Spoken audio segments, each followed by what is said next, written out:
Classmate, alam ko na-miss mo ko at syempre na-miss ko rin kayo ng sobra.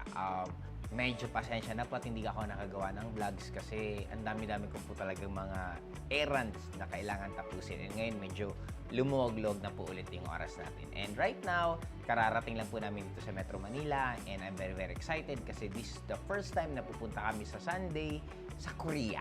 Kasama ko syempre yung aking wife. And first time po namin ulit magde-date after po niyang nanganak. Kasi ako po, nakarami na po ang countries na pinupuntahan. And siya po, pangalawa pa lang niya po to after po niyang manganak. And this is the first time na magsosolo kaming dalawa. Pero huwag kayong mag-alala. Kasi isasama ulit ko kayo sa date namin. Ayun, natatawa po mismo siya. And maliban sa kararating lang namin sa Metro Manila, I'm very happy kasi meron pa akong iPhone 15, dalawa! Ang malupit pagbukas ko nito, classmate, hindi, nahulog to. Pero sa mesa lang. Ay, sa mesa lang naman. Pero in fairness, parang maganda siya. Pero totoo nga, Type-C na talaga tong butas ng cellphone. But anyway, classmate, ang pag-uusapan natin right now is bakit napaka-importante na maghanap ka or ang mahanap mo is maayos talagang partner sa life. Okay? Unang-una, kailangan nyo pong maintindihan, classmate, na kung importante po mag-aral, importante po magtayo ng negosyo. Natatawa ako sa wife ko kasi kinuha na niya agad yung cellphone, yung iPhone na hindi nahulog. Okay lang. Kasi actually, classmate, balik muna tayo dito bago tayo dun sa topic ko. Yung isa ko kasing iPhone 12, yung binigay din sa akin, binigyan ako ni Doc Con, yung isa sa bossing ko po sa networking company namin. Binigyan ako ng iPhone 12 noong 2021, December, ng pandemic. Nahulog ko ng ilang beses, kaya medyo actually hindi siya naghang, may certain side na ang hirap na pindutin. Ito naman pong ginagamit ko right now sa inyo is yung iPhone 13 ko is libre naman po siya sa Globe. And this December, may libre na naman po ako na dalawang cellphone. And baka dalawang iPhone 15 na rin yon ang ibibigay. Kaya may 4 na akong iPhone 15. But anyway, kaya nga sabi ko, sa pagbablog ko, kasi may one time, may ginawa akong video dun sa iPhone 12 ko nilagay. Nung ina-upload ko, biglang nag-black screen. Kaya hindi ako makapag-upload. Pambihira yun. Kaya sabi ko, mag-upgrade ako ng cellphone. Kaya buti na lang, may mababait na tao na nagbigay po sa akin. Currently po right now is October 12. Nabasa ko lang kasi nahaba daw ng pila para magkaroon ka ng iPhone 15. Hindi ko alam kung yung nagbigay sa akin dito, paano siya nagkaroon ng ganito kabilis. Okay. But anyway, classmate, balik tayo doon na napaka-importante po ang partner po para po siyang negosyo, para po siyang pag-aaral na hindi po dapat basta-basta lang. Kaya nga ako, I really don't believe na importante, dapat perfect agad. Yung isang karelasyon mo pa lang, kayo na agad magkatuluyan. Para sa akin, I don't believe that. Kasi paano masasabi ang pagkain masarap kung isa lang yung natikman mo? Di ba? Parang, paano masasabi na kayo na yung pinaka-compatible kung halos isa lang naging choices mo? Kaya para sa akin, as young as you are, enjoy life. There's nothing wrong kung nagkaroon ka ng maraming failed na relationship. It's just very common and that is the rules of life. Wala naman naging masarap na cake na hindi pa ulit-ulit ginawa. Wala din mga nakikita tayong perfect or napakagandang mga structures na walang pinagdaanan ng mga failures. In short, normal naman po siya. Kaya okay lang yan. Yan ang tip ko sa inyo na try muna. Huwag muna agad magpapakasal dahil siguro graduate ka na o nagkaroon ka na ng trabaho. Wag.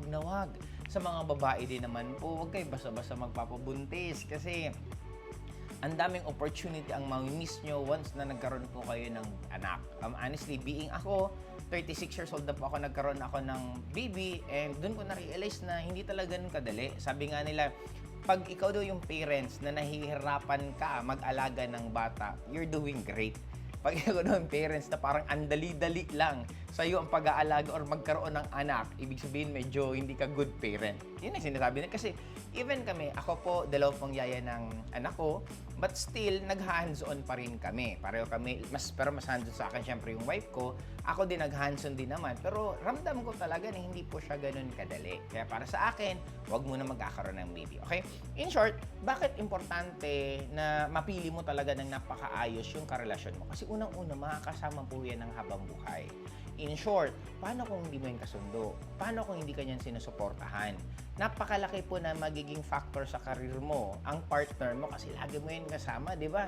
Minsan, yung emotional support, napaka-importante po yun. Kasi pag sa labas, marami na tayong battle, di ba? Marami tayong mga pinagdadaanan. Paano kung pagod ka na down ka, pag uwi mo ng bahay, inaaway ka pa ng asawa mo, imbis suportahan ka, di ba?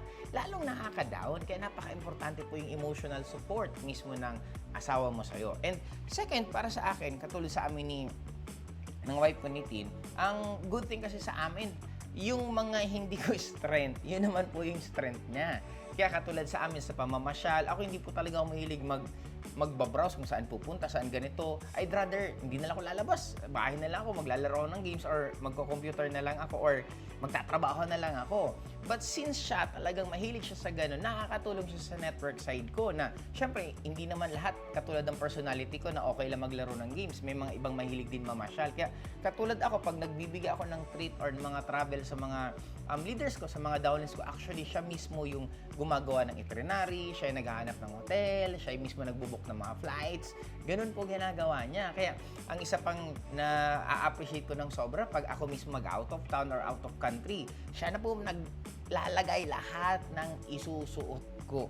In short, nakalagay na po yan mismo sa bag na, okay, ito yung susutin mo first day, ito susunod second day, ito susunod third day. Meron na yan, naka-itemize na po yan mismo. Kasi, sabi ko nga, katulad sa akin, hindi talaga ako masyadong mahilig mag-check ng mga ganyan. And buti na lang siya yung naging partner ko at nakatuluyan ko na mas lalong nai-enhance ko yung pag-network ko dito sa career ko kasi mas nafo-focus ko yung dapat kong gawin, yung parang hindi ko trip gawin, siya na po yung pumupuno. Kaya napaka-importante niyan, classmate. Kaya ang sinasabi ko sa inyo na okay lang, maghanap, magtikim, kaya mag-try ng iba't ibang klaseng karelasyon. Kung hindi pa naman kai-click, then there's nothing wrong about it.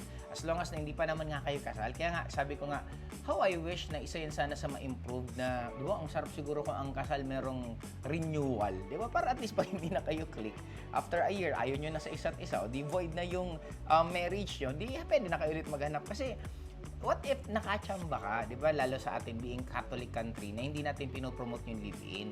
Paano classmate ko makachamba ka ng sa una okay. Sa una akala mo mabait. Sa una parang akala mo ganyan yung ugali. Pero nung tumatagal, iba na pala yung ugali niya. Yun pala yung mga attitude na hindi pala kayo magkakasundo. O ngayon, paano mo ibabalik yan? Di ba? Kaya yun yung point ko sa inyo, classmate, na hindi po biro ang pag-aasawa, hindi po biro ang pagkakaroon ng anak. Kaya pag-isipan ng mabuti, regarding naman sa hindi ka makakabuntis, ang dami naman pong pwede mong i-search sa internet kung ano yung mga dapat mong gagawin na precaution para hindi ka makabuntis, di ba? Kaya anyway, dito na lang po natin tatapusin, classmate. Don't worry, susunod-sunod rin ko po itong vlog ko ngayon na buwan na to. Sana ma-perfect ko itong, meron October 12 ngayon, meron pa mga 18 days. Sana ma-perfect ko 18 videos within this month. Okay? But anyway, ang last kong gustong sabihin sa inyo, classmate, single ka man ngayon, may asawa ka man ngayon, may boyfriend ka man ngayon, ano man ang status mo, okay yan. Ang importante, classmate, you're happy. Don't do things dahil lang sa ginagawa ng karamihan na kakilala mo. Perket nag-aanak ka na yung mga kabatch mo, mag-aanak ka na rin ba? Perket ba hanggang ngayon single ka, sila may mga asawa na, masaya ka na, matandaan mo. Hindi naman lahat ng may asawa, masaya. Hindi rin naman lahat ng single, malungkot. Di ba? In short, as long as na you are happy on anong nangyayari sa'yo, okay na yan, classmate. Yan ang pinakapanalong buhay natin. Kasi goal naman natin lahat is maging masaya. Kung masaya kang single din, okay. Masaya kang may karelasyon, di okay. Basta ang importante para sa aking classmate, gusto ko na makita kang masaya. Yun ang pinaka-importante. Kaya for now, dito lang mo tayo classmate magtatapos. At magbibis muna kami. Kararating lang namin. Busog na busog kami. Dami namin kinain kanina dun sa hotpot na pinuntahan namin. Sobrang sarap. Kaya lang, ang epic lang dun, may kinain ng parang paminta na ang anghang. Okay? Kaya, yun na lang muna, classmate. Hanggang sa susunod. Bye-bye!